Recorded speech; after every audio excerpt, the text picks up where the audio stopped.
साल 1256 जब दिल्ली शुमाली हिंदुस्तान में फैला हुआ था। उस दौर में एक ऐसा ताकतवर बादशाह था जिसका राज आज सिर्फ किताबों में मिलता है।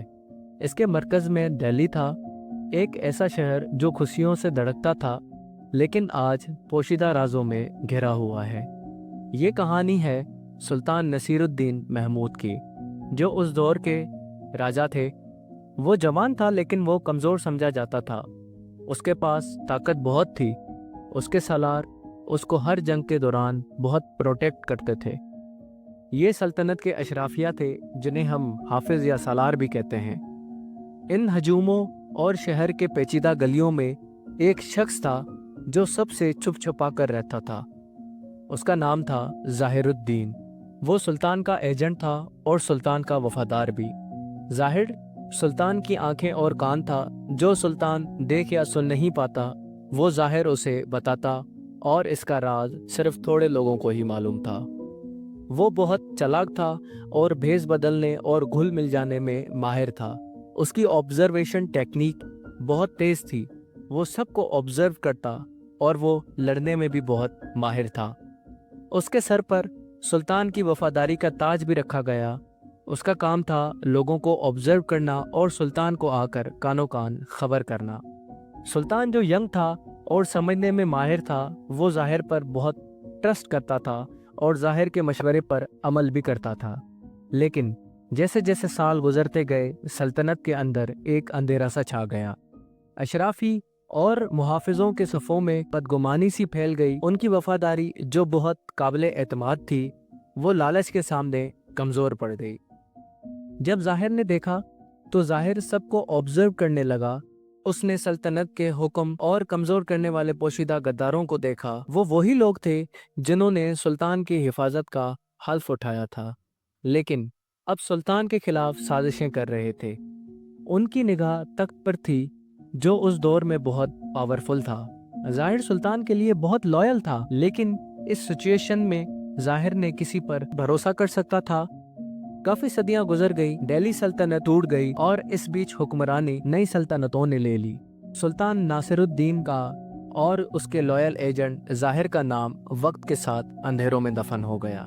लेकिन फिर 1921 में एक दरियाफ्त हुई जिसने सुल्तान नासिर और उसके लॉयल एजेंट ज़ाहिरुद्दीन को जिंदा कर दिया। दिल्ली कुतुब कॉम्प्लेक्स के करीब एक अजीम महल के खंडरात के दरमियान मजदूरों के एक ग्रुप ने एक चमड़े की डायरी देखी और उस डायरी के पेजेस वक्त के साथ गल चुके थे। लेकिन इस किताब ने सुल्तान नासिरुद्दीन की गुजरी हुई जिंदगी का हर एक लम्हा लिखा हुआ था। इस डायरी ने रिसर्चर्स के बीच एक हलचल सी मचा दी। इस डायरी ने दिल्ली सल्तनत की साजिशों पर एक झलक फराहम की।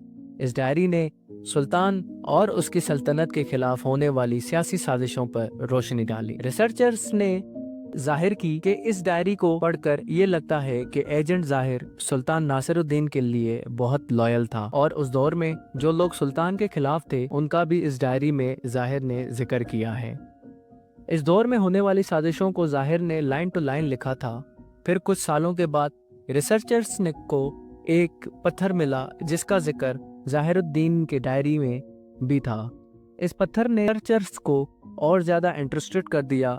डायरी में एक मस्जिद का भी जिक्र था जो सालों पहले मजहब के नाम पर शहीद कर दी गई थी। मस्जिद जो खंडरात में तब्दील हो चुकी थी, रिसर्चर्स ने वो भी दरियाफ्त कर ली। ये मस्जिद सुल्तान के महल के नज़दीक वाक़ थी। इस मस्जिद के दीवार पर एक नक्शा बना हुआ था जिसने रिसर्चर्स को के दरमियान एक बहस को छेड़ दिया। क्या ज़ाहिरुद्दीन भी गद्दार था, या जैसा कि कुछ रिसर्चर्स का दावा है कि वो एक हीरो था, क्या वो भी रियासती और सियासती गद्दारों के साथ इन्वॉल्व था, या वो लॉयल एजेंट यानी हीरो था जिसने अपनी रियासत और सल्तनत को बचाने के लिए सब कुछ दांव पर लगा दिया। ये बहस आज भी जारी है। कोई ऑथेंटिक जवाब अभी तक नहीं मिला। ज़ाहिरुद्दीन की डायरी में एक छुपे हुए रूम का भी जिक्र है जिसमें ज़ाहिर के बकाया प्रूफ और डायरीज हैं, लेकिन आज तक रिसर्चर्स वो कमरा दरियाफ्त नहीं कर पाए हैं। अब हमारे और रिसर्चर्स के सवालों का जवाब इन खंदरात में ही कहीं दफन है। جو شاید انتظار کر رہا ہے دریافت ہونے کا۔ اگر آپ کو یہ ویڈیو پسند آئی تو ہمارے چینل ہسٹوریکل کو سبسکرائب کریں اور بیل آئکن کو ضرور پریس کریں تاکہ ہماری نئی آنے والی ویڈیو آپ تک جلد سے جلد پہنچ سکے۔